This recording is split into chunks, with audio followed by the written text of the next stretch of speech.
Hello! Bonjour tout le monde! Bonjour. Salut.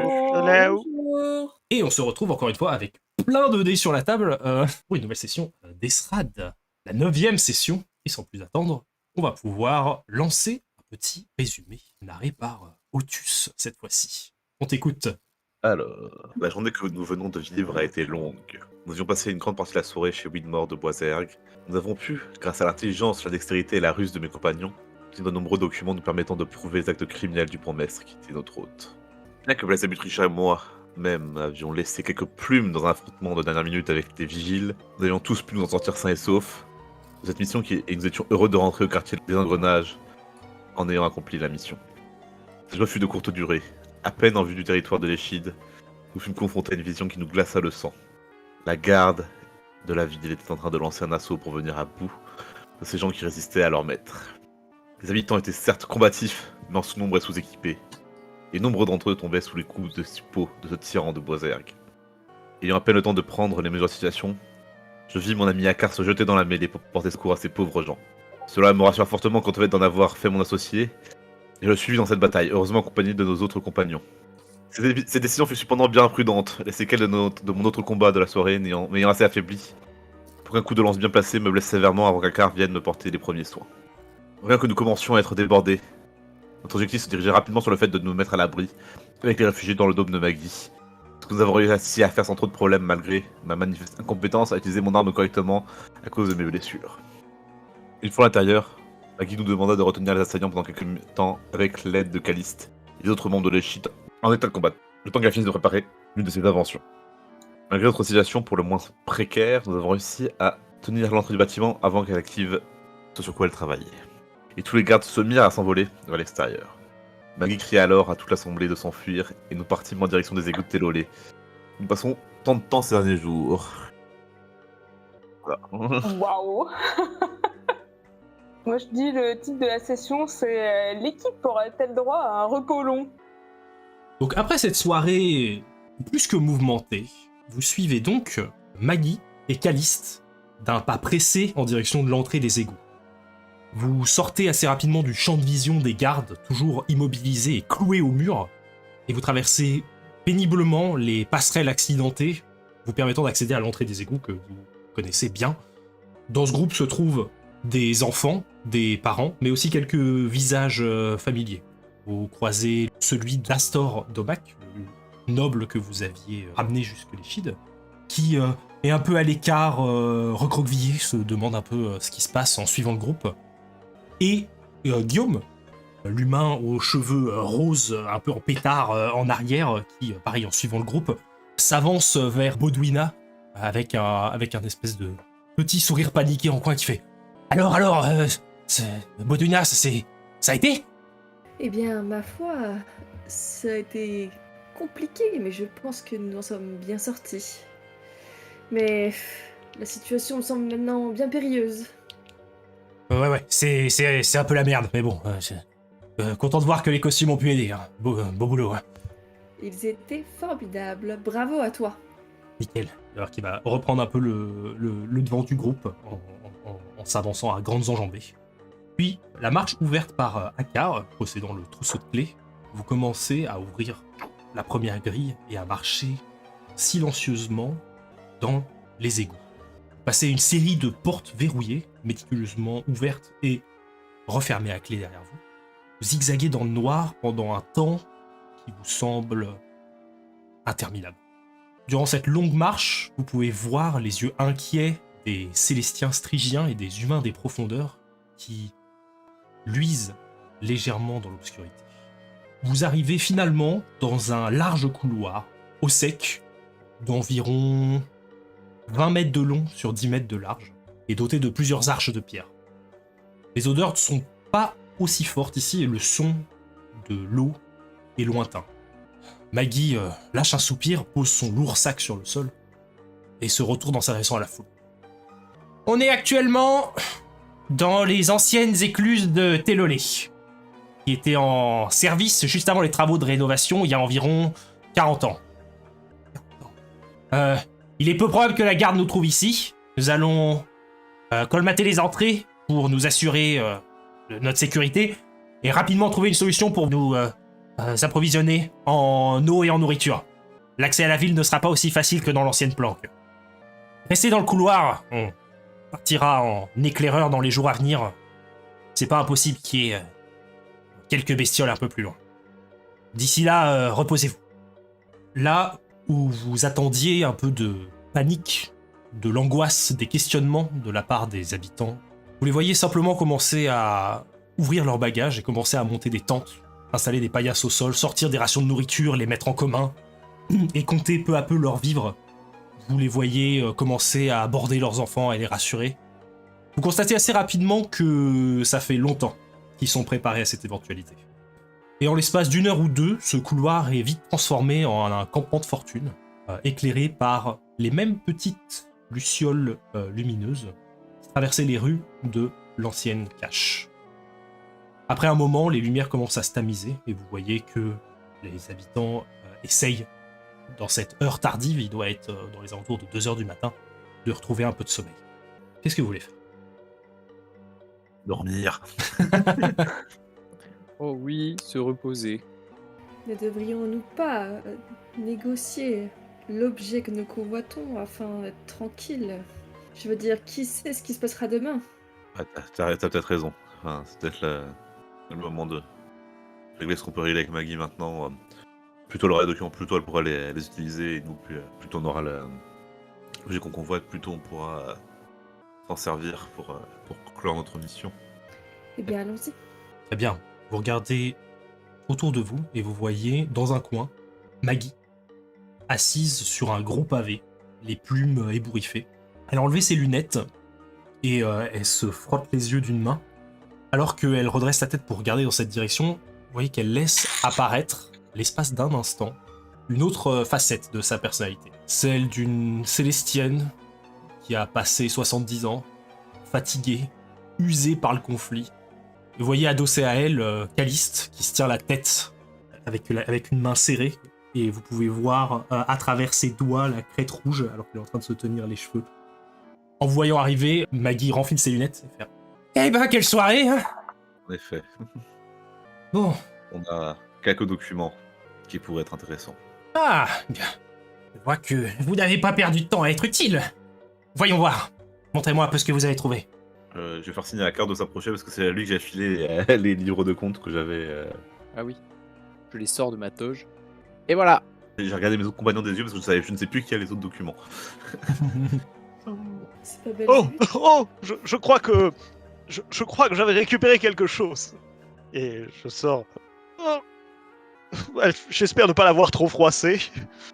Commencez à lui donner un peu tous ces documents. Vous voyez que Maggie commence à regarder le papier un peu sur la bourse obtenue par les travaux. Et qui fait, oui, je me souviens de ce projet, en effet. Commence à regarder le livre des comptes avec tous les versements qui ont été peu dilapidés petit à petit, qui visiblement n'ont pas été utilisés pour les travaux qui avaient été demandés. Commence à faire... Quel enfoiré. Vous avez autre chose? Commence à zioter dans ta direction, Otus, avec le classeur que tu as. Je vais le tendre. Je vais faire. Ça, ce n'est pas vraiment une preuve, mais cet affreux personnage nous a plus ou moins décrit qu'il voulait raser le quartier d'engrenage. Ouais. Ce qu'on vient de subir, on a une preuve, cependant, je pense. Plutôt bien parti pour. Hein. Tu vois Caliste qui vous tourne le dos, qui commence à monter la tête. Belzébuth avait également une lettre de Monsieur Pigeon. En effet. Oh, le nombre de preuves accablantes. Franchement. Merci. Les Mediapart, en fait. C'est vrai. C'est ça. Tu dis, bam, deuxième vague de révélation. Et on avait les manteaux aussi. Les manteaux, Mais vraiment, c'est pas vraiment des preuves. les manteaux, elle regarde ça un peu curieusement. Pareil pour la lettre avec Monsieur Pigeon. Je connais pas ce bonhomme, mais j'imagine que ça pourrait être nominé quelque part. Elle commence à récupérer le classeur que vous n'avez pas vraiment eu le temps d'inspecter jusque-là. Et au moment où elle l'ouvre, vous voyez que à l'intérieur, il y a un registre de tous les membres du conseil municipal sous Everest de Jouvreau. l'ancien bourgmestre. Et vous voyez que le bourgmestre a été barré en rouge. Et à côté de lui, 2 autres figures qui ont été barrées. Et la plupart des autres figures, telles que Astor Domac, qui est d'ailleurs dans la pièce avec vous, ont été rayées avec 3 barres verticales. Vous comprenez assez rapidement que c'est probablement les membres de l'ancien conseil qui ont été détenus. Et une seule figure parmi ce conseil reste simplement entourée.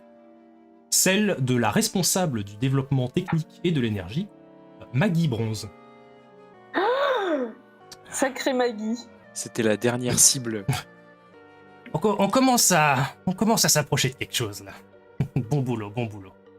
Et elle tourne. Je mets mon nez directement sur le livre. Ouais. Mon long nez comme ça. Oui. Alors, elle s'apprêtait à tourner la page. Tu vois que la page est un peu coincée. Je la regarde droit dans les yeux. Du coup, vous êtes bien en vie, Maggie. Vous n'êtes pas une imposture. De ce que je sache, a priori, je suis encore en vie, oui.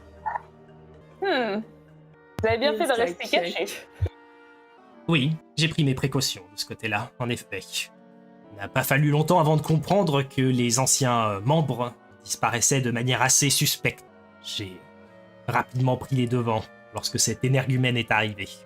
Pensez-vous que Winmore est responsable de la mort de l'ancien bourgmestre? Disons que ce papier me pousse dans cette direction, en effet. Si vous l'avez trouvé dans son bureau, je ne pense pas que ce soit directement de son œuvre, mais comme avec ce monsieur Pigeon, je ne sais quoi, il a probablement quelques contacts avec lesquels il est arrivé. Cet incapable serait probablement incapable de tuer quelqu'un de ses mains, ça c'est sûr. Ça, je vous ne fais pas dire. Eh bien, deal est un deal, non? Permettez, elle va soulever le nez de Philnéon, elle va tourner la page. Et au moment où elle termine de tourner les pages de la fin du registre, il y a collé sur la dernière page du registre une lettre. Une lettre qui a été fermée grâce à un sceau en cire. Le sceau est complètement vierge, à l'exception de quelques toutes petites inscriptions autour. Elle commence à prendre la lettre et fait « Vous savez ce que c'est ?» Est-ce qu'on reconnaît le sceau ou On va lire ce qui est écrit, ouais. Tu commences à regarder So, comme le... le litchi. Ouais, fais-moi un jet d'inspection, s'il te plaît. Si d'autres personnes veulent assister au TUS, vous pouvez aussi faire un jet d'inspection, si vous le souhaitez. Moi, je veux bien. Oh oui, oui. Comme son assistant, par exemple. Wink, wink. Oui. Celui-là. En plus, on sait Oula. pas du niveau d'Otus, mais... Ouah. 5. Ouh. Otus, tu essayes de regarder les lettres qui ont été écrites, sont trop petites pour que tu puisses réellement lire ce qu'il y a autour du sceau. Akar, tu regardes un peu plus attentivement et tu te rends assez rapidement compte que c'est pas un langage que tu sais lire. Je vais te demander, en plus du jet d'inspection, de me faire un petit jet d'érudition maintenant. 5. Oh, nice, ok. T'arrives rapidement à la conclusion que c'est pas un langage. C'est des runes qui ont été creusées dans le sceau. Des runes qui sont probablement liées à un sortilège quelconque. Des bases que tu avais étudiées au monastère. Tu reconnais quelques inscriptions qui avaient rapport avec la magie d'acier, quelque chose comme ça. Ok, bon, bah... J'ai l'impression que c'est des runes qui sont en rapport plus ou moins avec la maestra, une maestra d'acier. J'en sais pas beaucoup plus. Maggie commence à soulever un peu ses lunettes et faire... Dans ce cas, si c'est des runes, je vous conseille pas d'enlever le seau. Essayez d'ouvrir la lettre autrement, peut-être. Autrement? Autrement qu'en retirant le seau. Vous avez pas un couteau, un truc comme ça? J'ai sorti mon pistolet et je vais essayer de couper le bas de l'enveloppe pour faire sortir la lettre par Ok. le bas. Je m'éloigne. Hein. Mais à couper l'enveloppe et t'essaies de passer la grosse lame de ton pistolet le plus délicatement possible. Fais-moi un jet de concentration escamotage, s'il te plaît. 3, putain, je suis vraiment déjà une merde aujourd'hui. Ok. Tu passes la lame de ton pistolet et t'envoies un espèce de grand coup pour venir éjecter la lettre. Tu vas réussir à ouvrir un trou en dessous, et au moment où tu vas commencer à en retirer le papier, t'as juste ta lame qui va redresser et qui va venir soulever un peu le seau. Et là, l'enveloppe, d'un coup, va prendre feu. Oh non! Est-ce que je peux retirer les papiers à l'intérieur le plus vite Je, possible je dirais que t'es dans le mouvement comme ça. Les autres, s'il y a quelque chose que vous voulez faire, alors que vous voyez que ça arrive, vous pouvez faire un truc. Utiliser la mousse? Tu peux essayer, ouais. Qu'est-ce que tu vas faire? Ah bah j'ai plus de PC, merde. Je Bah, fais une sorte de complètement, danse là. de la pluie avec les doigts, Ouais. mais y a rien qui se passe. Moi, je la prends, j'avance mes mains et je tape dessus pour essayer d'enlever le feu. On va avoir plein de confettis, ça va être super. Tu veux dire tu attises le brasier? Non, non, je tape vraiment pour le... Pour donner de l'oxygène, Fais-moi un jet. ça crame bien. J'étouffe la lettre, voilà ce que je fais. Fais-moi un jet d'endurance, s'il te plaît. Oui, Jamais ça passe. c'est pour une raison bien précise. Que je croyais que Otus tirait la lettre de l'enveloppe. Un, deux. Bon, j'ai une relance sur le D1 et j'ai refait 1. Ouais, du Donc coup, c'est. c'est Du deux. coup, eh bien, Filnéron, tu vas essayer d'éteindre le feu le plus vite possible et tu plaques tes deux mains sur la lettre. Et tu vas vite te rendre compte que la source de ce feu n'est pas naturelle, elle est magique. Et tu vas très rapidement sentir sur tes deux mains une chaleur puissante qui va continuer à brûler comme si tu mettais ta main sur un allume-cigare qui était en fonction, si tu veux. Et tu vas prendre Ah! l'équivalent de 8 de dégâts magiques. Oh la Pardon? vache. Bah, il me reste un PV. Oh putain. Baudouina, il ne reste que toi. Si j'étais KO à Eh cause de bien, cette j'essaye lettre. d'enlever, de d'écarter Filnéron afin de récupérer cette enveloppe en laissant Otus garder l'enveloppe de la main et tirant délicatement et le plus vite possible la lettre qui se trouve à l'intérieur. Ok, ce sera un jet d'escamotage. Fais-moi un jet d'escamotage. Last chance. Escamotage. Putain, je pouvais pas faire ça, moi. C'est pas exactement ce que tu m'as décrit, Filnéron. Ouh. Oh, oh, oh. 10. Oh, Baudouin, Ok. écoute. Alors que tout semble perdu, Baudouina va extraire la lettre alors que le brasier termine de complètement cramer l'enveloppe et t'arrives à la dernière seconde à sortir le petit bout de papier. Maggie et Calice qui sont un peu sur leur garde comme ça en mode. Oui, donc voilà ce que je voulais dire. Ok. Bien joué, bien joué.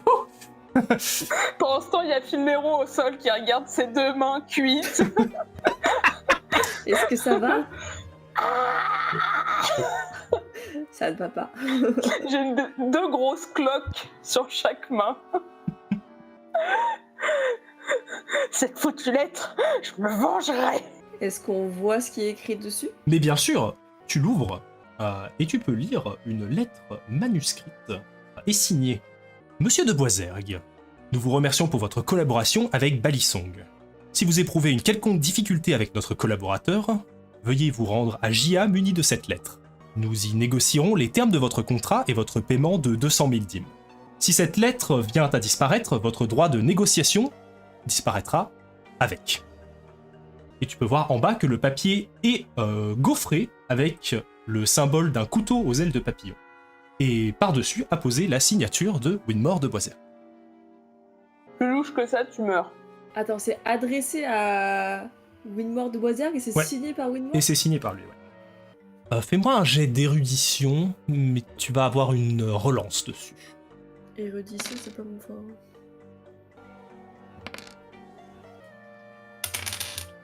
2 en plus, donc 6. 6, ok, nickel. Le nom de Balisong te dit tout à fait quelque chose. C'est une guilde située à Jia, une guilde d'assassins et d'espions dont la réputation est souvent obscurcie par l'omnipotence du Ralale, la plus grande guilde d'assassins de Jia.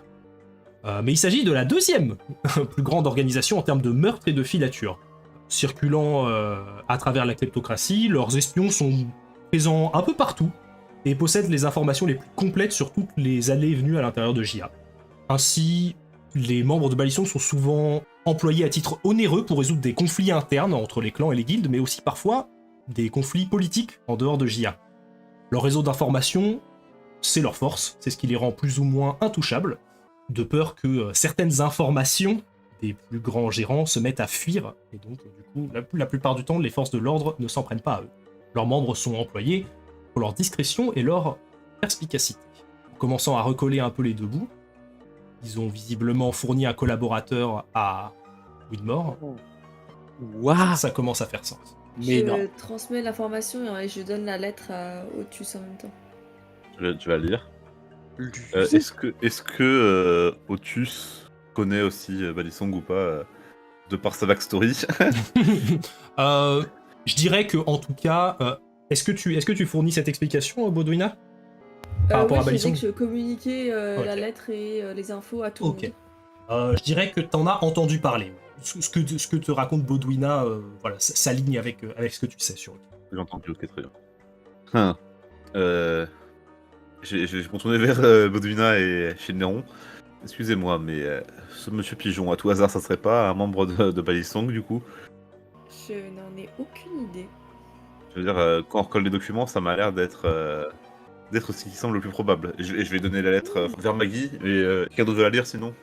Est-ce qu'il y a un symbole qu'on retrouve sur la lettre de Monsieur Pigeon qui réclame son paiement à Winmore de Boisard? Non, il n'y a pas de symbole particulier, non. Le seul symbole que vous pouvez Ok. voir, qui est le symbole de Balisong, c'est le gaufrage du papier sur lequel il y a ce couteau avec des ailes de papillon. D'accord. Comment c'est trop stylé. Il y a... Baudouina, je suis toujours un peu au sol, mais je m'avance vers toi en rampant. C'était sûr. Je t'avoue quelque chose, j'ai rien compris. J'ai rien compris, sauf que ce pigeon là, c'est pas de la rigolade, hein. Je vais regarder Baudouina et Shinneron. On est par terre en PLS. C'est ce que j'allais dire, il y a aussi Maggie et Calice qui me regardent en mode... Wow. Il y a personne d'autre qui parle, quoi. Après, il est juste souffrant à cause de ses cloques. Laissez-le. Shinneron, nous en avions parlé lors de votre sortie de la soirée. Je pense qu'il va falloir que vous nous expliquiez bientôt quelles sont vos relations avec ce monsieur Pigeon. Je fais un. Peut-être. un regard dans inquisiteur d'autres derrière, circonstances, Je jette un derrière œil à Maggie. Parce que j'ai pas. Maggie vous fait... En tout cas, si c'était pas des preuves, il y avait eu des merdes avant, ça, c'est la pièce maîtresse. C'est pas mal que ça ait pas cramé. Donc, je pense qu'on peut, a priori, facilement faire le rapprochement que les membres de cette guilde sont venus zigouiller le conseil municipal ici. Alors, je sais pas si, comme tu l'as dit, Baudouina, si quiconque peut faire une intervention contre Balisong, mais je suis plutôt sûr que utiliser l'argent qui était prévu pour la rénovation du quartier des Engrenages pour aller zigouiller tout un gouvernement soit forcément bien vu par le Conseil des Hauts Célestiens. Du coup, super boulot les gars, nickel. Je pense que personne ne verra d'inconvénient à ce que... Elle commence à sortir le parapluie. Je tends la main. Et là, vous voyez Caliste qui se retourne et qui met sa main sur le parapluie et qui fait « Non mais t'es pas bien, tu vas quand même pas leur filer... Qu'est-ce qui garantit qu'ils vont pas nous lâcher maintenant qu'ils ont ça, hein? C'est le seul truc qui les faisait rester à tous les coups. » Et vous voyez Maggie qui va se retourner et qui va faire « Caliste, on ne peut pas profiter et abuser de leur service en gardant une carotte au bout du bâton comme ça, c'est pas possible. » Nous avons au moins aidé votre communauté. Plus que de raison. Ouais, merci beaucoup, hein, franchement, vous êtes trop bons. Profitez bien du reste de vos aventures. Caliste qui va se barrer. Maggie qui va la regarder. Moi, je pense qu'il s'est passé beaucoup de choses ce soir. Dormez là-dessus. Et elle va te poser le parapluie dans les mains. Elle va faire Ah.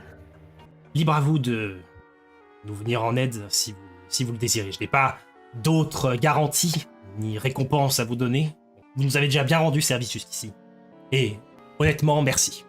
Simplement... Je vais la regarder faire. Personnellement, je ne peux décemment pas vous laisser sans aide sous le coup de ce tyran. Ah oui, non, vraiment pas, hein. Mais je peux pas affirmer que ça soit le sentiment de mes collègues aussi. Si. Moi, je lève le doigt comme ça. Si. La révélation de ces preuves auprès du public devrait sans doute arrêter ces magouilles, non?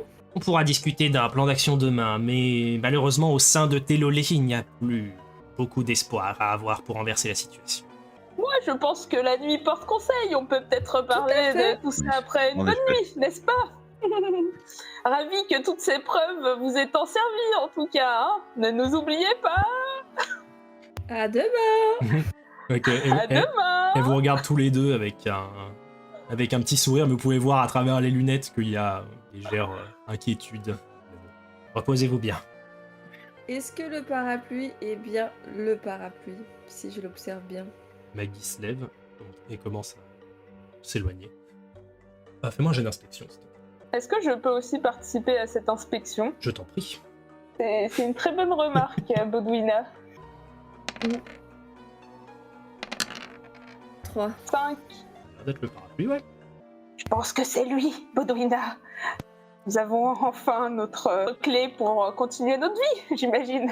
Eh bien, chers amis, allons nous reposer. Attends, je prends Otus à part Oui. au moment d'aller, avant d'aller se reposer. Mais Otus, nous aussi on le cherchait ce parapluie, non? Oui. Il faisait aussi partie des choses qu'on devait récupérer avec les. Oui.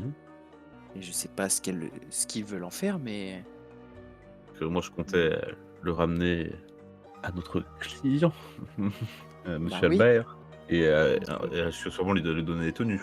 Et l'ensemble, ça devrait nous dégager une coquette somme. Mais je ne sais pas quelle est l'intention de Bodwina et de Finéron. Bien qu'on ait traversé tout ça ensemble, j'ai un peu envie de leur faire confiance. Et ce moment-là, qu'on vient de vivre, me dit qu'il faut qu'on reste quand même un peu sur nos gardes. Oui, ils sont louches, hein, je suis d'accord. C'est. Ouais. Puis Je veux cette dire, histoire de collier, on n'en sait toujours rien. je commençais à leur faire confiance un petit peu, mais ils ont eu un comportement très bizarre. Ils éluent les questions qu'on leur pose depuis quelque temps. C'est-à-dire, Je suis d'accord avec toi. continuons à leur faire confiance, mais restons méfiants. Oui. Alors que vous terminez vos petites messes basses et que vous allez vous coucher, vous vous installez sur les fragiles petites paillasses qui ont été installées sur le sol. Il y en a quelques-unes à disposition pour vous, alors que vous êtes entouré par les membres de Gîte Brodé qui sont maintenant dans un sommeil profond. Vous allongez, c'est pas très confortable, vous êtes à même le sol sur une paillasse, mais vous sentez aussi vos muscles endoloris qui vous remercient de simplement se mettre dans une position allongée. Alors que vous commencez à expirer, vous trouvez le sommeil assez rapidement. Néron, juste avant de fermer les yeux, tu peux voir en face de toi deux grands yeux jaunes qui te regardent à travers l'obscurité. Tu vois le visage d'un petit Célestien, un des enfants qui avait écouté ton discours, et tu vas juste entendre chuchoter « Merci ». Oh non, est-ce que c'est du chantage affectif? Oh non. Et vous allez Et pouvoir... après son merci, attends, juste Ouais. avant, comme je dors à côté de Bodwina, je regarde son collier. Je regarde à travers les yeux de la tête de mort Ok. et on serre son cou. 5, 4. Je veux bien qu'on s'éloigne, je vais prendre Finéron par le bras et m'éloigner justement parce que je ne dors pas moi. C'est vrai. Tu te relèves, Fignon. Le couloir est pas immense, hein, donc vous pouvez vous éloigner un peu, mais vous êtes toujours à l'intérieur. Eh bien, ça dit quoi? Bah laisse-moi regarder, tu t'es bien bougé du moment où j'allais jeter un œil. Tu vois que à l'intérieur du collier, il y a écrit 17-21. 17-21. Ça nous laisse un peu de temps, mais quand même, Gia, c'est pas à la porte à côté. Et ce pigeon, finalement, il me donne froid dans le dos. Combien de temps pour aller à Gia déjà? Vous aviez mis environ 5 jours pour rejoindre. Oh putain. Finéron, Ah. nous devrions partir tout de suite. Mais t'as vu dans quel état on est, et puis surtout, j'ai l'impression qu'on devrait plus la jouer en douce, parce qu'il y a peu de chances que les autres nous laissent filer. Puis en plus, je commençais à avoir des idées d'un commerce florissant, là, avec notre nouveau compagnon. Penses-tu vraiment, Finéron, que tu auras le temps de faire ce commerce florissant quand tu seras mort dans 17 jours? Écoute, il faut penser au futur. Ma vie ne s'arrêtera pas là, j'en suis bien sûre. Et puis... La mort est une... Enfin, va sans doute arrêter ta vie, je t'assure. C'est bien vrai, mais Otus et Akar vont nous tracer. Nous devrions partir dès que possible. Nous avons fait un accord avec eux pour récupérer le parapluie, j'entends, mais nous savions dès le début que nous n'avions pas les mêmes objectifs. Ils le veulent pour autre chose.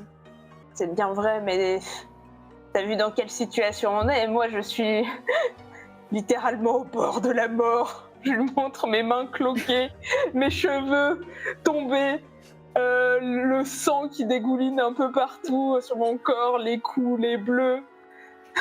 Vraiment, Bodwina, je suis toujours prêt à courir pour ma vie. Mais je crois que là, c'est le moment vraiment de s'arrêter. On pourra trouver quelque chose demain, je suis sûre qu'on peut un peu les embobiner, tu vois. Pendant qu'il parle, je l'assois dans le petit couloir où on est à l'abri et je prends une de mes aiguilles pour percer ses cloques. Oh Avec des petites on est aiguilles pas de intime à ce couture. point-là. Et pour le soigner et pour lui mettre des... Je prends un bout de tissu que j'ai et je lui mets une sorte de petit bandage. Je peux pas m'empêcher de crier là. Non, crie pas. Ça fait pas mal, non. Tu m'as percé les... C'est rien, c'est rien. Mes cloques. Qu'est-ce que je suis censée faire? Évidemment que je Je crie. crois que ça continue à enfler et à te faire trop mal. Vous commencez à Depuis entendre... quand t'as des compétences? Vous commencez à entendre des bruits de pas qui avancent dans votre direction. Peu de temps après, vous commencez à avoir une silhouette qui se détache de l'obscurité, de l'ambiance tamisée de ce couloir. Et vous voyez Caliste qui ressort du fond du couloir, qui visiblement n'était pas allé se coucher, qui marche vaguement dans votre direction et qu'elle passe à côté de vous sans vous adresser la parole.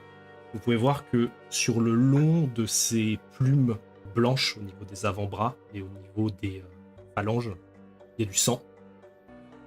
Le court instant où elle passe à côté de vous, Finneron, avec ta vision nocturne, tu vois ses yeux qui sont dans le même état gonflés et rouges, comme la dernière fois où vous l'aviez un peu inspecté de cette manière-là. Et juste, elle va pas vous dire un mot et elle va se coucher. Ça a l'air d'être frais. Ah, frais. Ouais. J'attends qu'elle s'éloigne avant de poursuivre la discussion. Ok, elle s'éloigne. Nous ne savons pas combien de temps les événements ici pourraient prendre pour vraiment... Enfin, combien de temps cela pourrait prendre pour vraiment régler la situation dans la ville. Et ce n'est pas notre objectif. Je veux dire, nous sommes inquiétés pour eux, effectivement, mais nous avons plus urgent. Monsieur Pigeon, que j'ai croisé lors de la soirée de Winmore, m'a signalé qu'il était urgent pour nous deux de retourner à Gia le plus vite possible. Je suis parfaitement d'accord. Mais une fois de plus, me prive pas de sommeil de ce soir, s'il te plaît. Tu vas dormir. J'ai encore je 17 dis jours, que ce soir c'est trop tôt pour mourir. nous devrions partir demain, une fois D'accord. reposés. Nous ferons ça alors dans ce cas, ça me convient. C'est vrai qu'on peut pas rester plus de toute manière. Je finis de faire un nœud autour de ses paumes pour, avec le tissu que j'ai enroulé. Eh bien, Merci. bonne nuit. Bonne nuit, bonne nuit. Et vous allez pouvoir profiter d'un repos long. Néanmoins, je précise, il y a un mais. Vous n'êtes pas dans des conditions idéales, ce qui veut dire que vous allez choisir pour ce repos. Dans tous les cas, vous restaurez vos PC, mais vous devez choisir entre restaurer vos points de vie ou dénoircir une case de péril. Vous allez pas... Ceux qui ont un sac de couchage et qui décident de récupérer des points de vie, vous pouvez récupérer 4d6 de points de vie. Ceux qui n'ont pas de sac de couchage, vous récupérez 3d6. Quoi? Même 3d6, ça devrait être pas mal. Bah non, c'est de la merde. Super, j'ai même pas récupéré la moitié de mes PV. Oh. Pour ta part, Baudouina, toi tu termines de profiter des effets d'un repos long au bout de 4 heures. Donc le temps que tout le monde termine son repos long, tu peux soit profiter d'un peu plus de repos, ou alors faire quelque chose. Alors que tu vois que clairement tout le monde est encore endormi.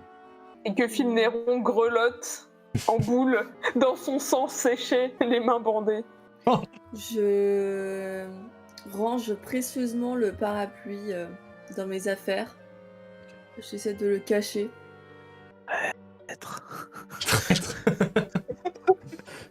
Je surveille surtout, en fait, je surveille s'il n'y a pas des bruits, enfin je reste attentive s'il y aurait un danger qui survient pendant le reste de la nuit. Ok, fais-moi un petit jet de concentration. Tu jettes qu'un seul dé, par contre, il fait noir. Ah. 6. Tu tends l'oreille à défaut de pouvoir vraiment voir au-delà des petites lucioles mécaniques qui ont été rapidement installées par Maggie. Et de temps en temps, tu entends des bruits, des petits bruits de créatures, probablement les lézards de Gadou que vous avez combattu à l'intérieur des égouts qui circulent en groupe à travers des couloirs. Parfois, tu entends le bruit d'un qui saute dans l'eau, puis deux. Parfois, tu commences à te demander si il n'y a pas un souci.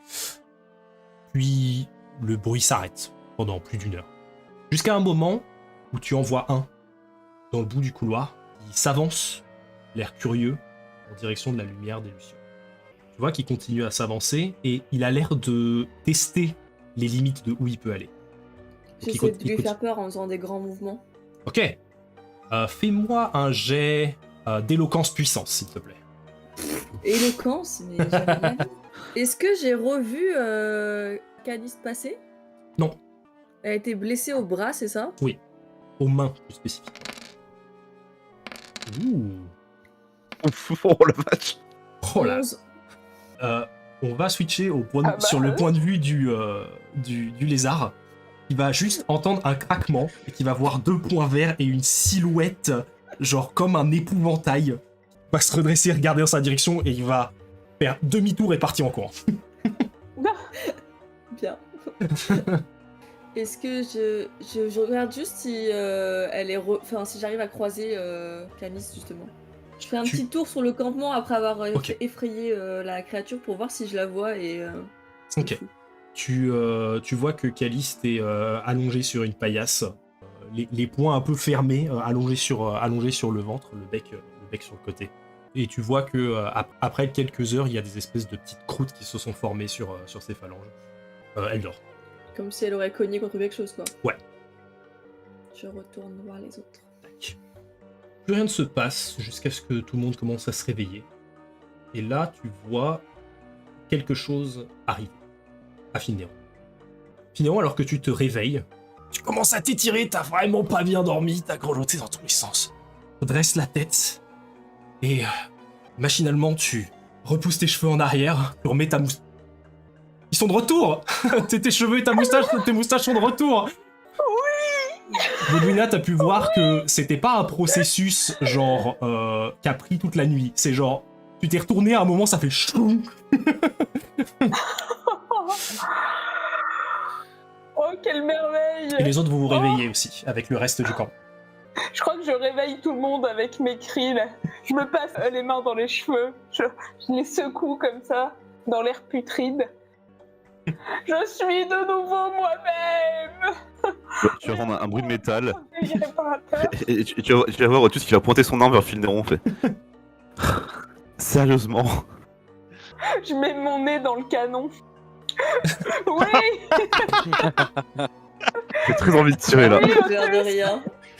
aujourd'hui est une belle journée, je le sens, ça va nous porter chance! Une belle journée! Regardez, je vais pouvoir faire des porte-bonheur avec des mèches de mes cheveux! Je vais soupirer, je vais ranger mon arme, je vais me lever, je vais commencer à plier mon pactage. Avez-vous pensé à les commercialiser? Je suis sûr que le héros qui sauva les chiites couronnés peut vendre de ses mèches de cheveux dans les petites fioles, ça hein. Ah bah oui! Oh, excellent, mais je savais bien que j'avais raison de rester avec vous! Exactement. Un grand avenir nous attend! Peut-être prenez l'eau de votre bain, une mèche de cheveux, mettez ça dans une fiole et vendez le tout.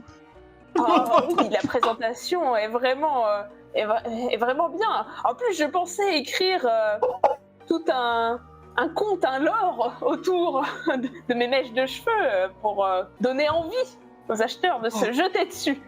Oh, ben je serais ravi de vous aider sur cette entreprise. Voyez-vous, je suis aussi un peu poète, donc je saurais vous aider là-dedans. Oh là là, je tends la main pour te la serrer vigoureusement. Ah, mon ami! Oh, sachez que toute cette histoire de parapluie, je n'étais pas très certain de savoir où j'avais mis les pieds, mais quand je vous vois les yeux dans les yeux, je sais que je suis à la bonne place. Moi aussi.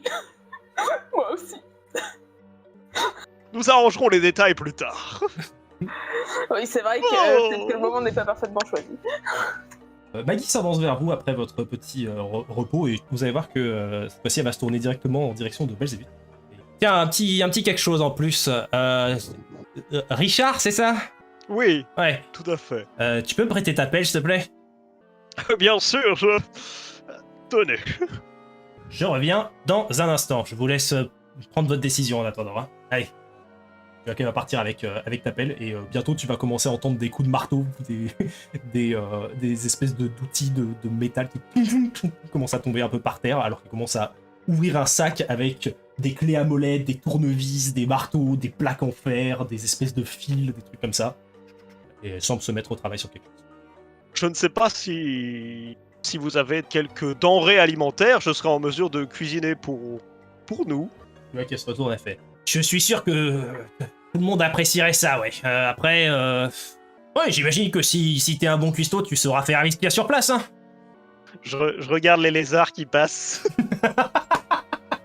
Je suis persuadé que c'est délicieux. Pour détourner ton regard de lézard, je te tends 4 rations de bouffe. Oh, merci.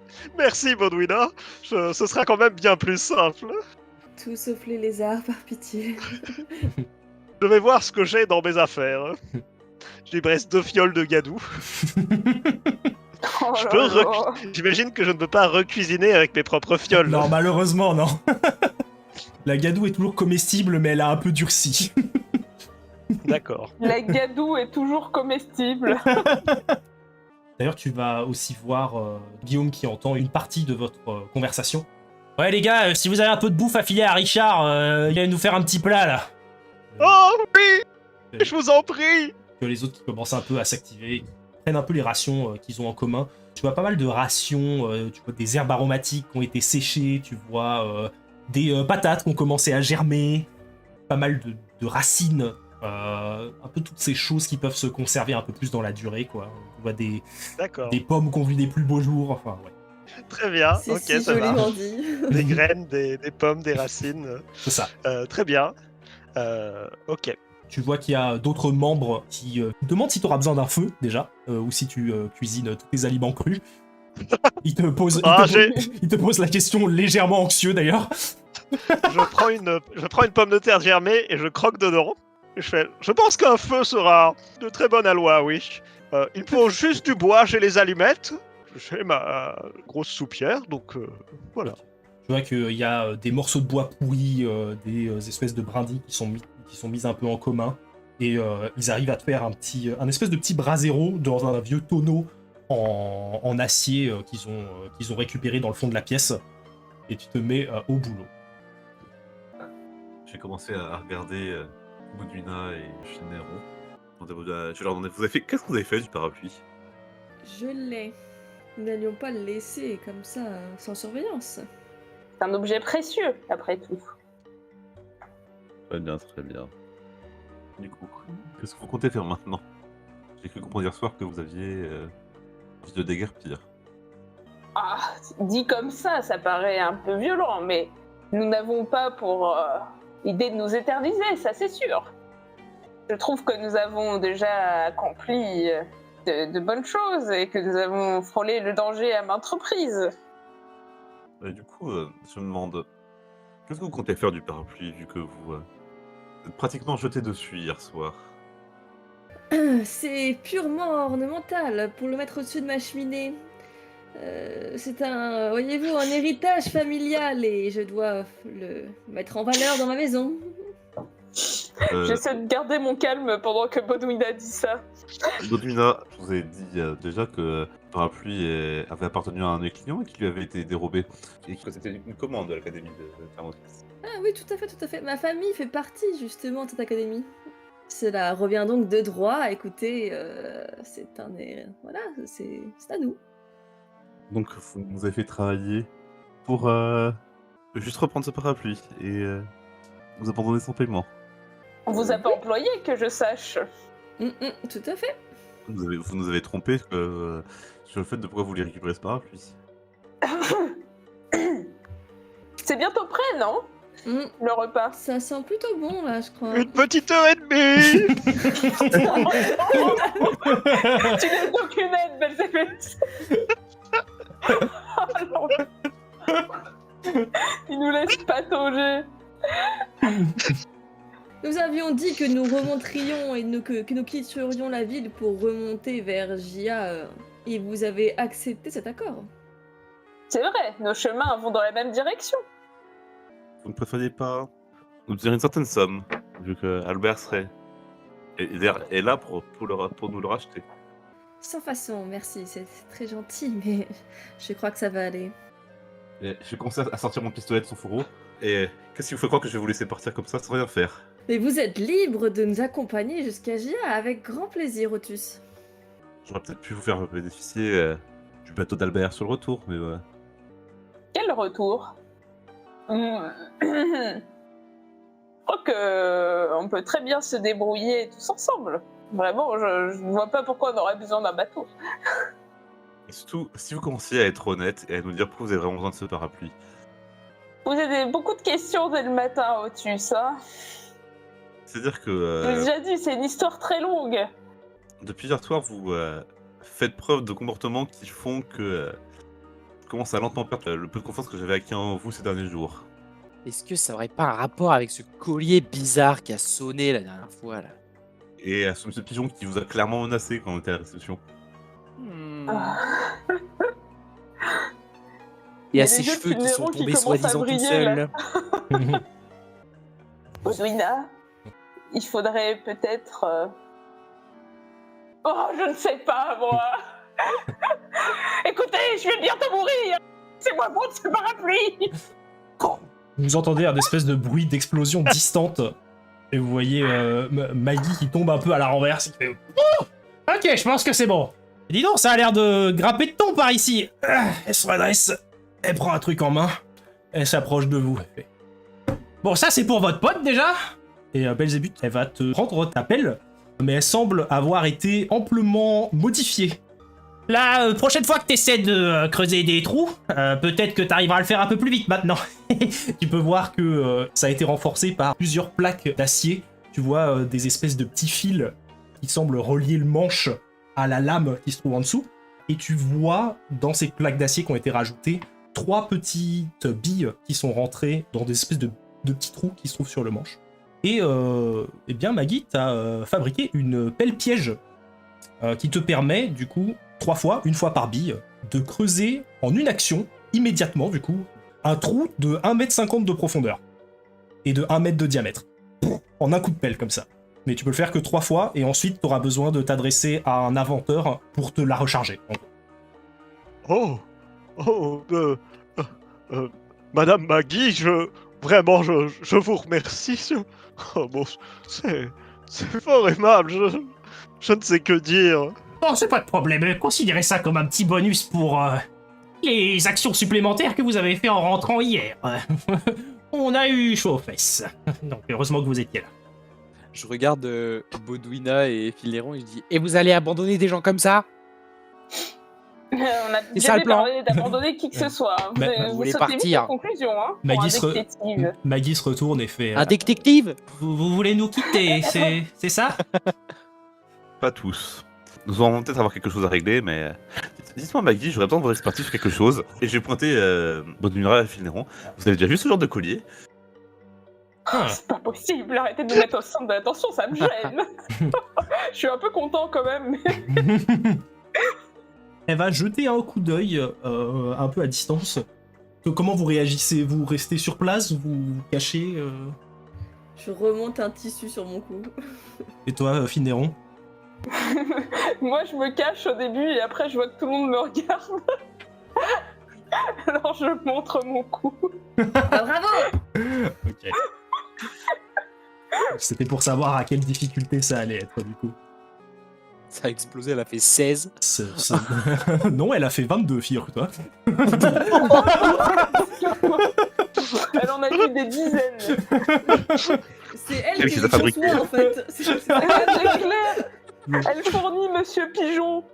C'est pas un truc de torture, ça?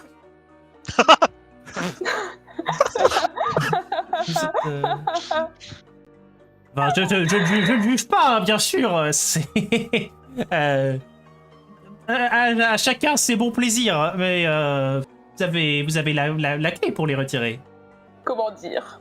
Écoutez, je vous propose, mes amis, de prendre place et de venir écouter la tragique histoire de Bodwina et de Finleron.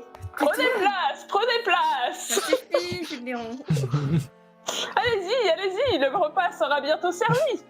Mais avant cela, ouvrez bien les oreilles. Tu vois, Je suis tout oui. les shit qui commencent un peu à se retourner, les enfants qui accourent. T'as plus ou moins l'attention de tout le monde là. Mais quel enfer! Ah oui, j'ai l'oreille très attentive.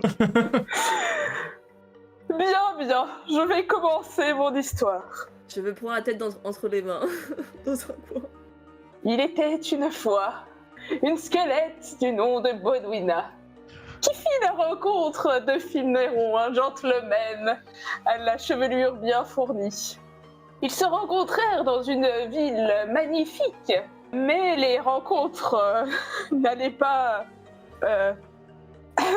Aide-moi, Bodwina. Je mets un regard noir. Les rencontres qu'ils allaient faire n'allaient vraiment pas les aider. En effet, ils firent la rencontre d'un Célestien qui, a priori, avait l'air, ma foi, fort sympathique. Il leur prêta son parapluie, parce que le temps était mauvais ce jour-là. Bodwina et Finleron acceptèrent, car la chevelure de Finleron frise à cause de l'humidité. Ça ne lui va pas très bien. Donc ils empruntèrent ce parapluie en lui promettant de lui rendre le lendemain. Il se trouve que ce monsieur Pigeon fit porter... Oui, disparu. Ils ne retrouvèrent jamais sa trace et ne purent donc pas lui rendre son parapluie. Que faire? Que faire? Ils le gardèrent bien au chaud, évidemment, protégé, près d'eux. Voilà, il se trouve qu'il y a eu un malentendu. Voilà, le pigeon croyait qu'on était parti en lui volant son bien précieux, alors qu'on lui avait promis de le rendre. Ils leur installèrent alors autour du cou un bijou maudit, comptant leurs jours avant leur funeste et tragique fin. Ça veut dire la mort.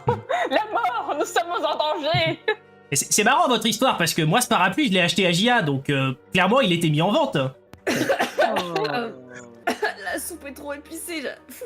Mais il a quelque chose de spécial ce parapluie d'ailleurs.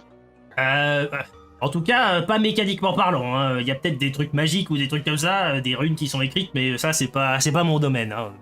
Je me tournais vers Akar, je fais Alblaer devait le livrer à l'Académie de Thermophys, donc je suppose que c'est un objet magique. Ah oui, d'accord. Et du coup, je vais me retourner vers Finleron, je fais même si je suppose que l'histoire était embellie, je commence un peu à mieux comprendre ce qui s'est passé. Vous ne pouviez pas juste nous dire que vous étiez juste menacé de mort par Monsieur Pigeon. Je tombe à genoux. Ne nous abandonnez pas. Il nous reste 17 jours pour lui rendre. S'il vous plaît. C'est une question de vie ou de mort. J'ai tant de choses à accomplir. Disons que nous avions vite compris que nos objectifs étaient très différents. Et du coup, vous avez essayé de nous la mettre à l'envers. Peut-être. Nous avons essayé de survivre, voilà tout, dans ce monde de brutes. Il faut savoir se battre. Eh, vous êtes dans de beaux draps, hein. Vous nous laisser. Je peux décemment pas vous laisser mourir juste pour gagner quelques sous. Enfin, je suis prêt à vous accompagner à Gila et faire ce qu'il faut, mais sachez que vous aurez une dette envers nous. C'est-à-dire? Tant que cette dette n'est pas la mort, tout va bien. Juste que...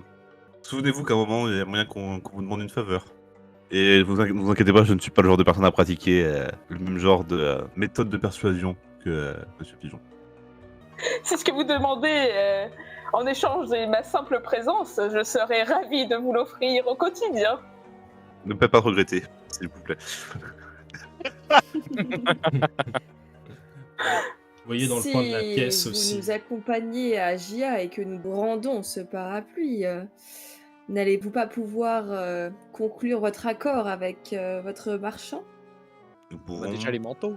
conclure, oui, nous pouvons en récupérer quelques fonds en lui rendant les manteaux que nous avons trouvés, mais Le parapluie aurait été la plus grosse somme que nous aurions pu toucher, mais la vie de personne ne vaut quelque somme en digne que ce soit.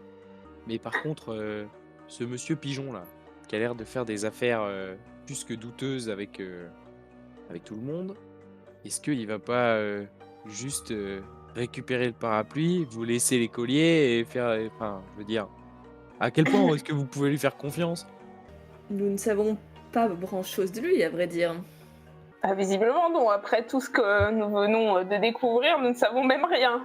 C'est ce qui m'inquiète un peu, mais j'ai l'impression qu'il avait l'air honnête dans son deal. Ouais, après, vous aviez Voilà. l'air honnête aussi, hein. Merci. Il avait l'air, ma foi, fort menaçant à la soirée. C'est vrai. Mais il a juré. Oui, ça semble en effet être une urgence. Je ne veux pas abuser de votre générosité, mais laissez-moi au moins vous présenter la situation. Disons que le choix entre la vie et la mort va être plutôt rapide, je vous cache pas. Mais j'aimerais bien quand même les écouter. J'entends aussi que vous avez presque 3 semaines. Et 17 jours, exactement. si j'ai bien entendu, l'accès à un moyen de transport. Peut-être, il faudrait qu'on vérifie. Voyez-vous, la situation et les preuves que vous nous avez apportées sont tout à fait concluantes et suffisantes pour monter un dossier. Simplement, les autorités de Télolé ne répondront pas à cet appel, au vu des événements d'hier. Il nous faudrait donc faire appel au Conseil des Hauts Célestiens, qui se trouve au ravin de Dolnoa. Pour ça, il faudrait y apporter les preuves et plaider en notre cause dans un temps qui nous permettrait à nous, ici, je vous parle d'une voix un peu plus basse, hein, de survivre sans être repéré et avec une quantité de vivres limitée que nous avons. J'ai un contact là. Tenir une audience auprès du Conseil des Hauts Célestiens n'est pas une chose aisée. Si jamais vous pouvez la trouver, vous devriez pouvoir fournir des preuves et possiblement les faire intervenir. Je vous ne force en aucun cas à faire ça. Je ne sais pas si nous pourrons arriver à rejoindre Dolnoa, son moyen de transport, mais je ne comptais pas garder ce parapluie et vous forcer à vous rallier à notre cause. C'est pas comme ça que je fonctionne. Le ravin de Dolnoa se trouve à 200 km d'ici.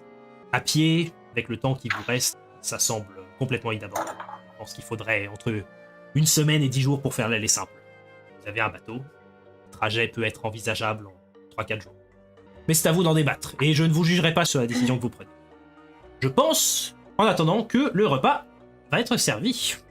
Oui, tout à fait. Je crois que c'est prêt. Oh. Attendez une seconde. Et Belzébuth prend son pendentif de zéphyromancie et le plonge dans la marmite dans laquelle il est en train de travailler. Mon Dieu. Et il a l'air un peu absent comme ça, quelques secondes. Ouh, voilà, c'est prêt. Et je commence à remplir des petites gamelles que je distribue tout autour de moi.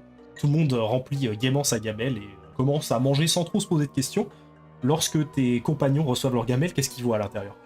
Quand je prends une louche dans la marmite et que je la mets dans une gamelle, ça fait un petit bruit qui fait... Je tends la gamelle et vous avez une sorte de bouillie avec les ingrédients qui ont été faits, qui ont été distribués. Il y a de la pomme de terre visiblement, il y a des choses un peu qui ont été bien cuits. Il y a des cubes, des tranches de viande séchée qui ont été données, essentiellement des racines, peut-être quelques graines. Ça ressemble à une sorte de chili, un peu d'une couleur pas forcément très attrayante. Et en tendant la gamelle, vous vous rendez compte que la bouillie continue à faire le bruit, même après que je l'ai servi. Et ouais.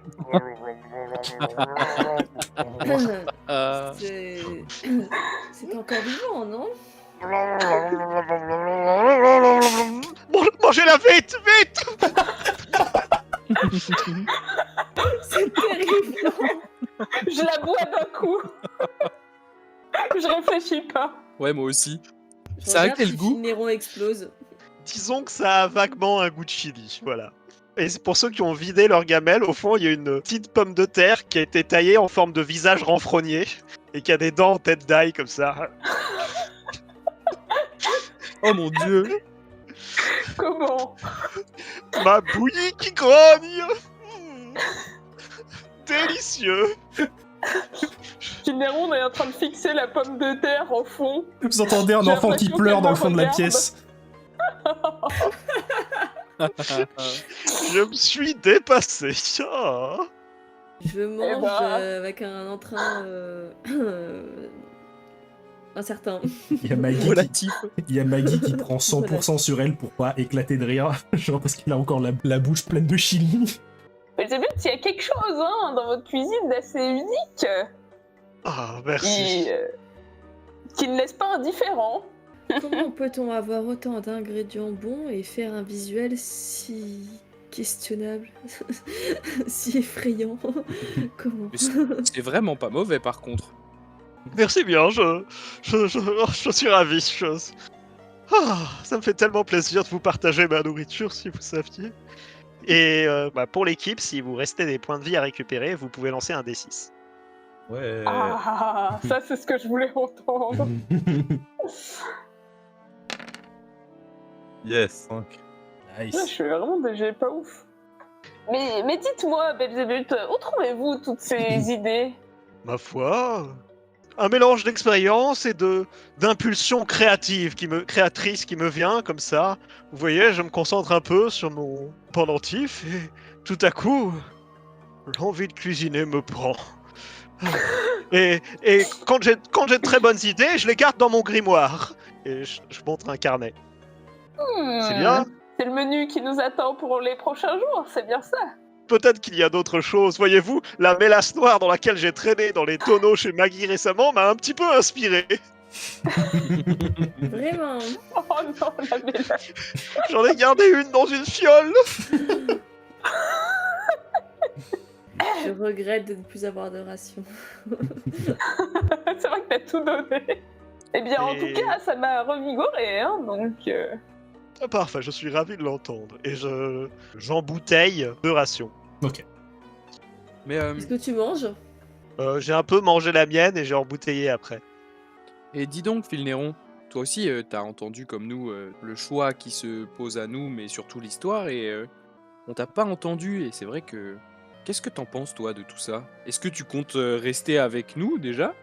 Moi, je te cache pas que ta compagnie est mais plus qu'agréable, et j'avoue que je serais vraiment très content de faire encore un bout de chemin avec toi, mais en dehors de ça, qu'est-ce que tu penses de cette situation à laquelle nous faisons face? Parce qu'au final, tu es vraiment le plus étranger à toute cette histoire de parapluie. Dit Akar en s'adressant à Belzébuth Richard. Oh, mais oui, mais je suis trop Vas-y, bête, fais-toi. pardon. C'est pas grave, J'ai l'impression que c'est j'ai bien le nez dedans. canon. Je là. confonds les business... Mais oui, mais pardon, je confonds les businessmen. Akar, mon bon ami, sachez que je n'ai absolument rien compris à cette histoire de parapluie.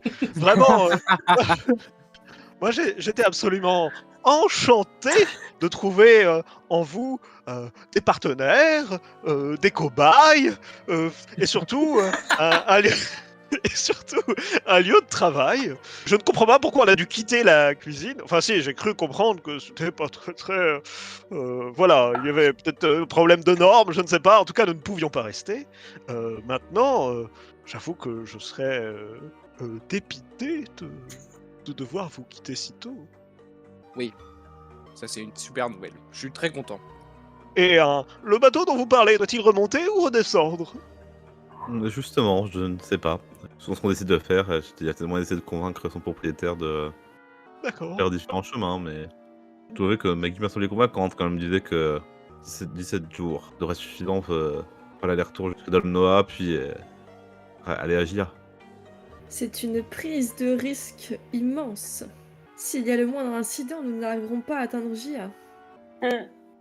Et d'un autre C'est un côté, sacré détour. on sortirait tous ces braves gens. Pourquoi ne D'un- pas aller d'abord à d'une fin Gia, funeste. puis à Dolnoa si vous voulez vraiment conclure cette histoire? Pour qu'ils se fassent persécuter entre-temps. C'est-à-dire que vous, on a l'assurance qu'il vous arrive rien avant 17 jours. Eux,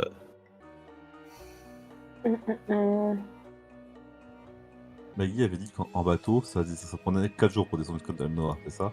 C'est ça. Ça devrait vous prendre 2 jours en bateau, et ensuite il reste une 50aine de kilomètres à faire à pied. Une fois Et Dolnoa Gia?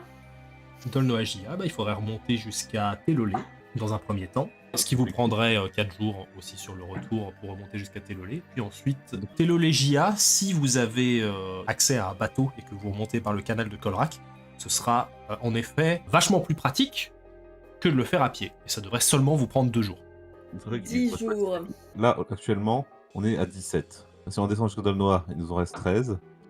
On va dire qu'on reste un jour sur place, on repart à 12. Il vous reste 12. On arrive à Télolé, il en reste 8. On arrive à Gia, il en reste 6. Donc une journée pour convaincre le Conseil des Célestiens d'aller agir à Télolé. Quelqu'un y croit? Ah, ça, il nous reste 6 jours de marge. À la moindre embuscade en chemin, on est mort. Moi, je suis prêt à faire sait ça se défendre, que si on perd pas de temps, parce que sinon on n'est pas sorti. Justement, maintenant que vous en Et, parlez, j'ai un ami marchand à retrouver qui a pris le bateau et si nous pouvions faire un petit détour pour essayer de le... Je veux dire, nous avions un accord commercial, lui et moi, et peut-être, je me dis, si ce n'est pas si loin... Alors, sans vouloir vous Oui, allons-y. Puis j'ai une tante qui est dans le duché, passons-la voir. Oh, Je merci. pourrais passer voir mes élèves dans l'arche. Votre réponse mange. Vous êtes professeur? On Oui. va crever. Est-ce que ce n'est pas clair? Pas... Nathan Accard est professeur. D'accord. Mon ami. Oui. Vraiment. Oh, enchanté. Ravi. Pardon, J'ai pas disciple. Très bien. Mais continuons. Non, je pense que, Oui. je pense que l'idée n'est pas forcément au détour, surtout avec un temps limité et imparti comme ça. Après, Où est-il ce marchand que vous devez voir? Je ne suis plus très sûr de la direction qu'il devait prendre. Si vous deviez le revoir ou vous devez le poursuivre? Non, c'était pour conclure notre accord économique. En fait, peut-être que cela n'est pas aussi important que... ou avec un tel sentiment d'urgence que ce que vous... Je n'ai rien autour du cou, personnellement.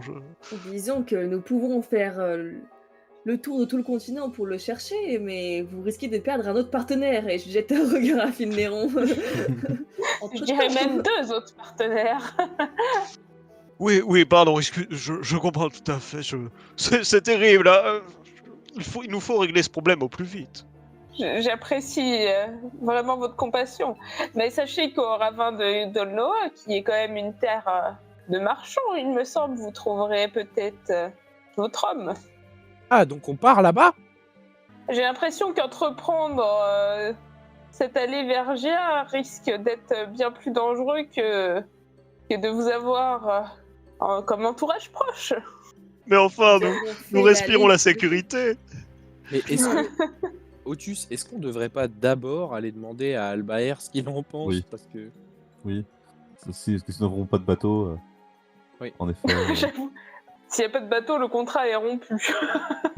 Alors que vous commencez à terminer votre conversation, vous entendez un lourd soupir derrière vous. Vous voyez Caliste qui se rapproche dans votre direction et qui fait « Si vous allez à Dolnoa, je vais venir avec vous. Au moins s'il y a des merdes sur le passage, je vous en débarrasserai plus vite. Ça, c'est une super nouvelle. » Et La meilleure guerrière de toutes les chicordées. vous allez voir que elle a la patate qui gémit encore entre ses mains et qu'elle va venir l'écraser comme ça. Il y a un petit râle qui en sort. Oh, waouh. Elle tourne sa tête dans la direction de Belzébuth et elle va dire « Alors c'était bon, mais plus jamais. Hein. » Elle jette les bouts de patate par terre.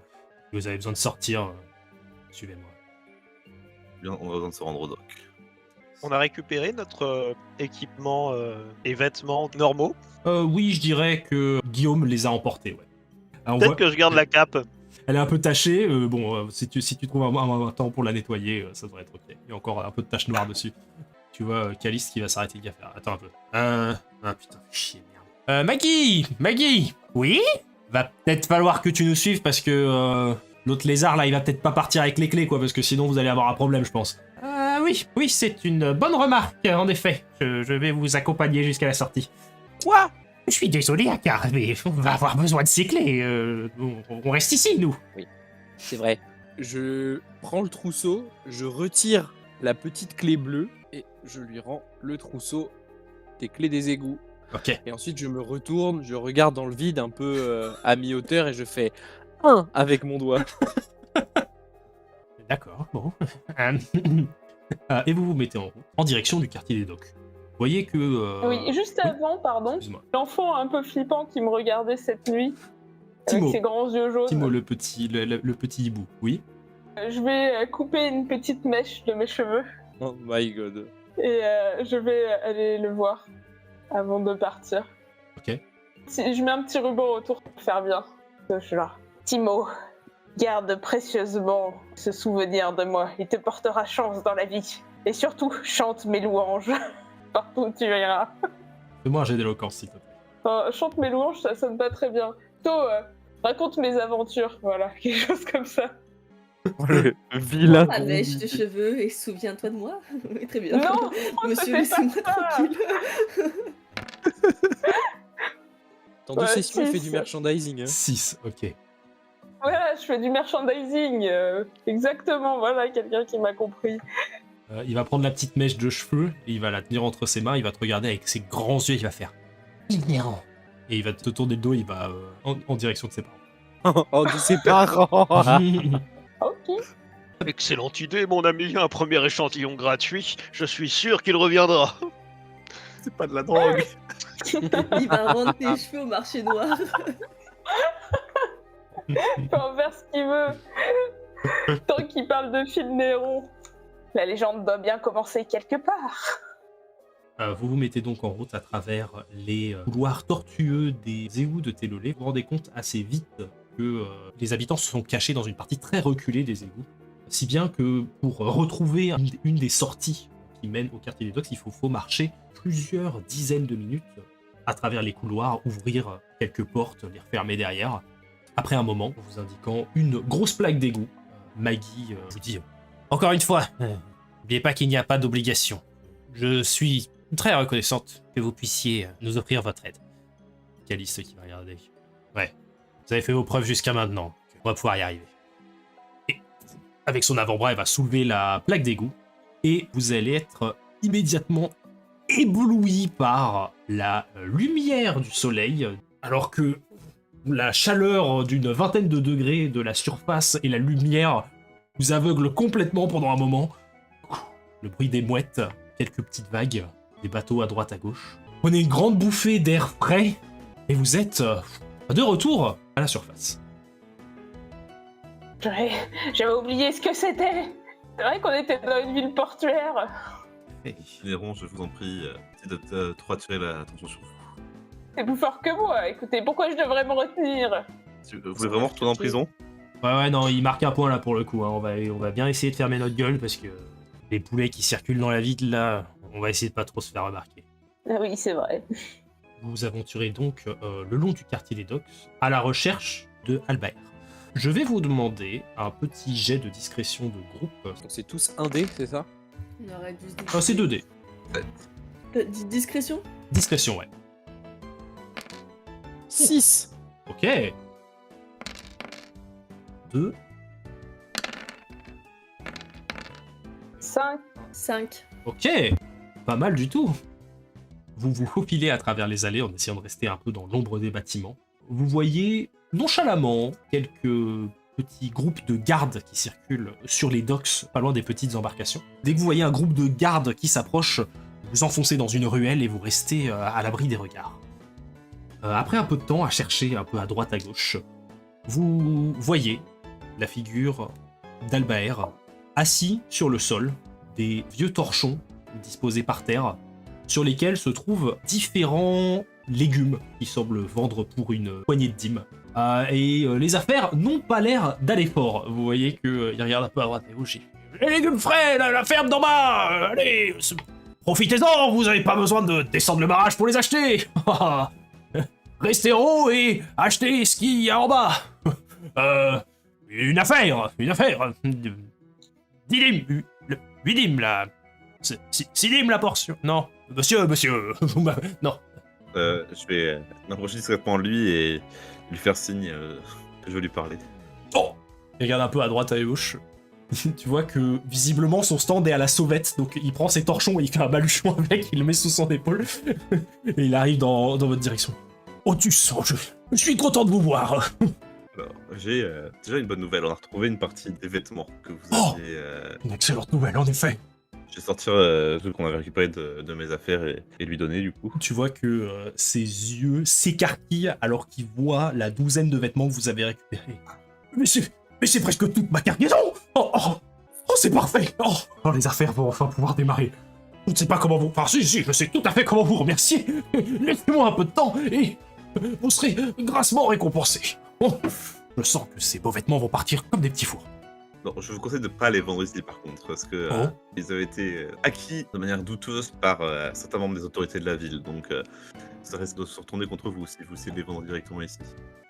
Vous savez, Otus, on m'a dirigé vers vous parce que vos tarifs étaient faibles, car vous débutiez, je vais être tout à fait honnête avec vous.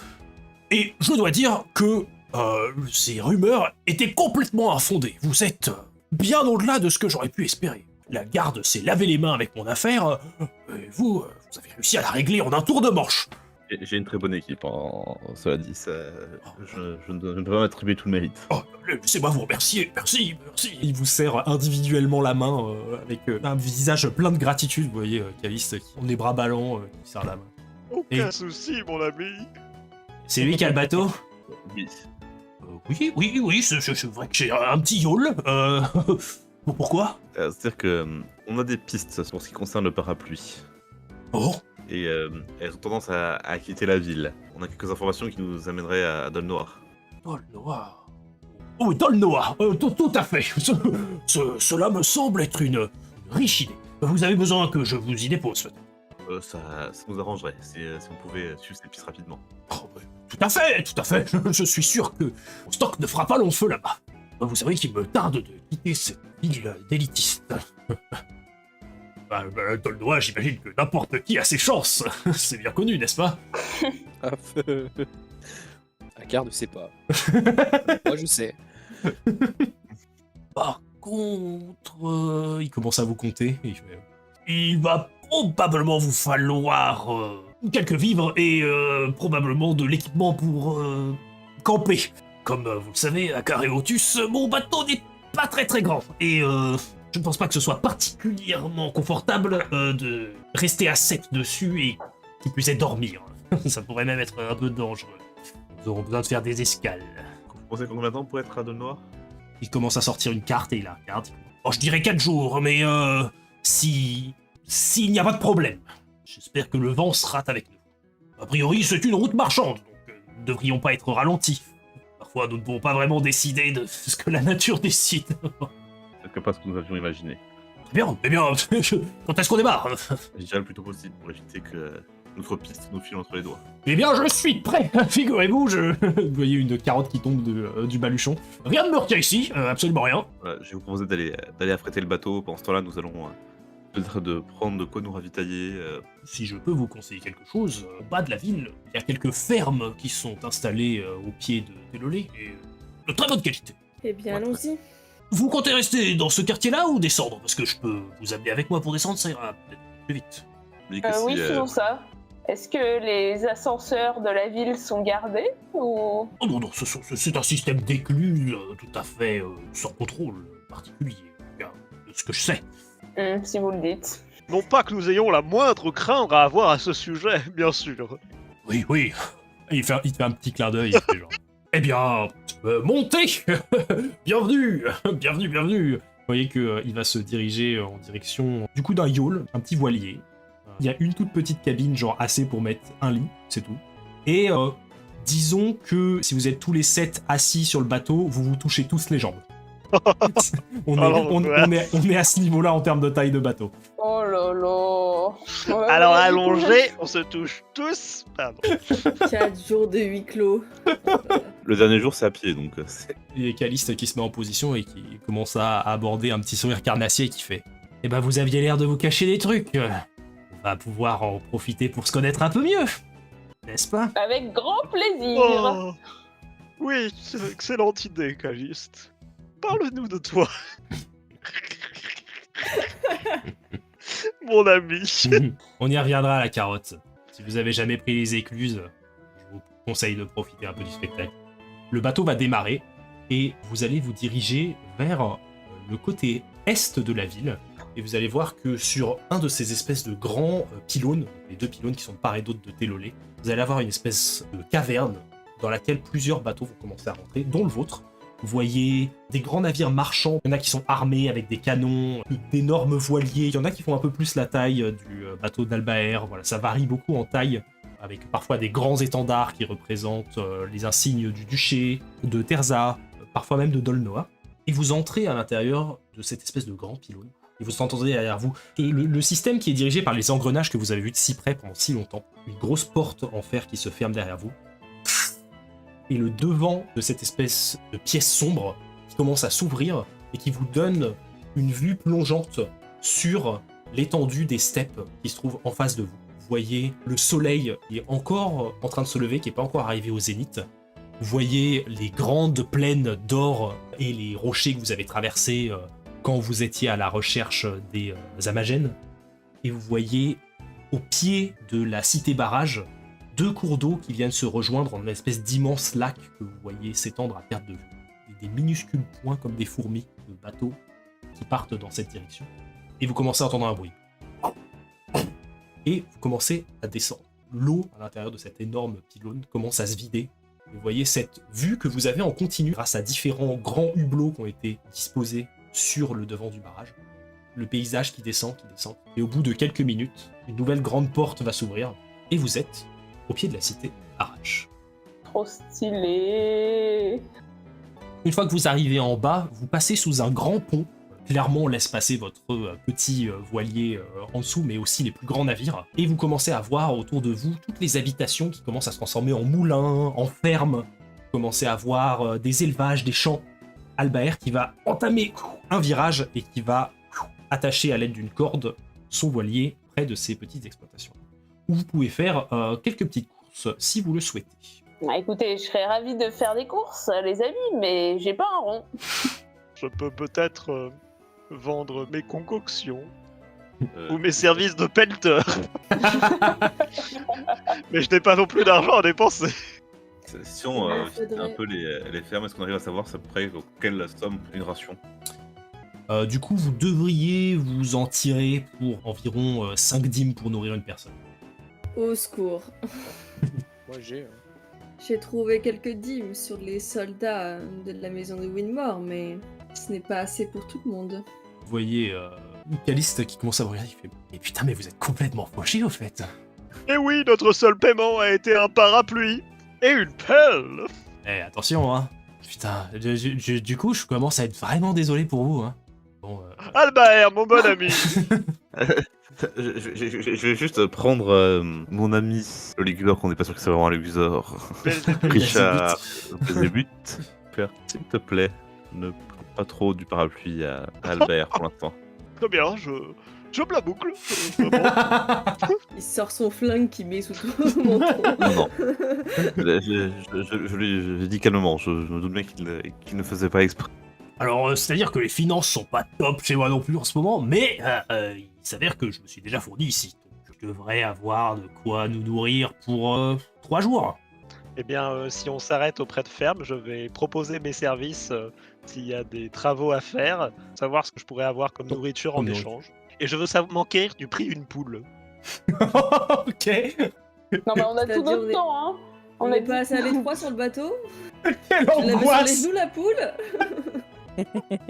On crève de faim. Que l'environnement soit très sain pour qu'elle puisse pondre sereinement ses œufs, mais pourquoi pas, hein. Belzébuth, fais-moi un petit jet d'éloquence, s'il te plaît, pour voir un peu comment se passent tes négociations. Avec grand plaisir, mon ami. Oh Oh, sur un des 4, c'est pas mal. 11, ok. En regardant un peu à droite à gauche, tu vois un fermier célestien avec un espèce de grand bec de toucan qui a l'air bien embarrassé parce que visiblement il y a eu un incident avec des corbeaux qui sont passés et qui ont bouffé toutes ses récoltes. Tu vois que quand il te voit arriver, il semble avoir un peu une connaissance des Légusors de manière générale. Il va te proposer, si tu le veux bien, en échange d'un gros sac de riz qui serait suffisant pour nourrir 5 personnes, de fournir tes 3 graines pour la journée, pour qu'il puisse relancer son potager. Oui. Quelle bonne idée. Je n'ai pas bien compris. Faut compter planter mes graines. Oh, oui, j'ai appris que la plupart du temps, les graines des légusaures permettent d'avoir un potager florissant en quelques secondes. Difficile de passer à côté d'une telle occasion. Oui. Très bien. Eh bien, ma foi, elles pousseront. Elles pousseront, je peux vous l'assurer, ça. Ah, Aucun parfait. souci. Vous n'avez pas de sac de couchage par hasard? Tu vois que son regard fuit vers un sac en jute de patates vide. Il fait peut-être que j'ai un sac de couchage. Ma foi. Eh bien, que voulez-vous, marché conclu? Parfait, la chance me sourit. Et moi donc. Eh bien voilà. Il te dépose un gros sac de plusieurs kilos de riz du coup, ainsi que un sac en jute vide, peut-être assez grand pour que Aka rentre à l'intérieur. J'estime le sac en jute vide. Ouais. Est-ce que je vois s'il a des poules? Tu vois en effet qu'il y a un poulailler avec genre 4-5 poules. Sauriez-vous me donner le prix d'une poule, mon ami? Sinon je peux vous donner une poule contre les graines. Ça vous va? Oui. Très bien. Je peux garder le sac? Je vais vous la mettre dedans. Il commence à choper une poule à pleine main, il la fout dans le sac en jute et il la referme. Du coup, on n'a pas de bouffe, on a qu'une poule là. Une poule pondeuse. Je pense qu'elle pond 7 œufs par jour, la poule. Ah putain, vous êtes pas possible, mais qu'est-ce que... Bon, on va considérer ça comme une avance. Vous m'assurez que vous allez à Dolnoa, hein? Oui. Ouais, bon, allez. Eh bien hein. maintenant, il semblerait que nous n'ayons plus le choix, mon ami. Vous voyez Calice qui va partir en jurant et qui va revenir avec un gros sac de nourriture sur le dos et qui fait voilà, allez, on a assez, on décolle maintenant ou c'est comment? Je Putain, me demandais si on pouvait prendre une canne à pêche. elle commence à foutre le sac sur le bateau. Je crois que c'était un nom. Albert, il y en a pas déjà une? Il a une canne à pêche, ouais, c'est vrai que j'en avais parlé. Ouais. Je vais sortir le propulseur expérimental que j'avais récupéré dans le truc de Maggie et que j'avais pas utilisé l'autre fois. Du coup, mon but, c'est d'essayer de troquer le propulseur expérimental en le faisant passer pour quelque chose qui pourrait servir dans les champs. Vous l'attachez à votre cheval et... Ciao le cheval. Fais-moi un petit jet d'éloquence, s'il te plaît, pour voir un peu... Oh. 11. Après ton petit pitch, il y a fermière qui semble être particulièrement intéressée, en effet.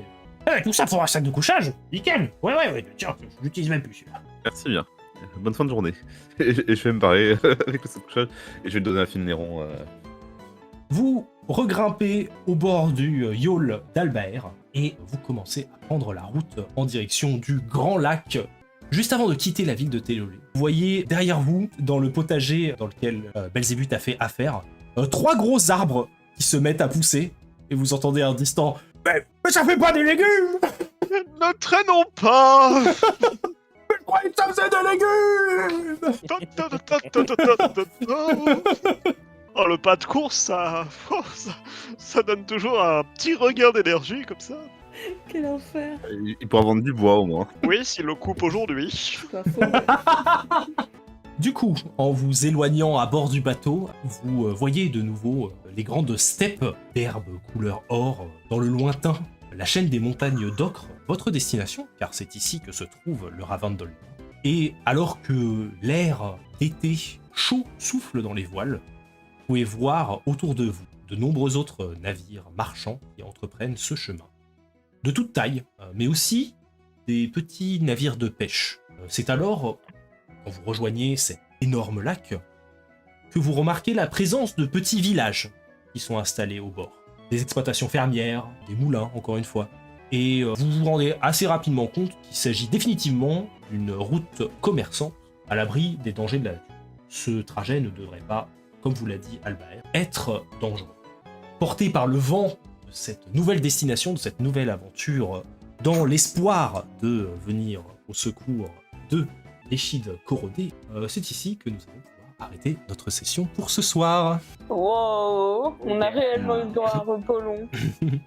Et en route vers de nouveaux horizons. C'est vrai qu'on va quitter la On va ville chez les dans snobs. laquelle tu as commencé. J'ai hâte de présenter Dolnoa, je crois que c'est là. Bien, C'était merci, incroyable. merci à toutes les personnes qui ont suivi cette session. Et on se retrouve très bientôt, plus précisément, pour la suite. Oui. Une bonne soirée, une bonne nuit et à bientôt. À bientôt. Allez. Bye. Salut. Bye bye.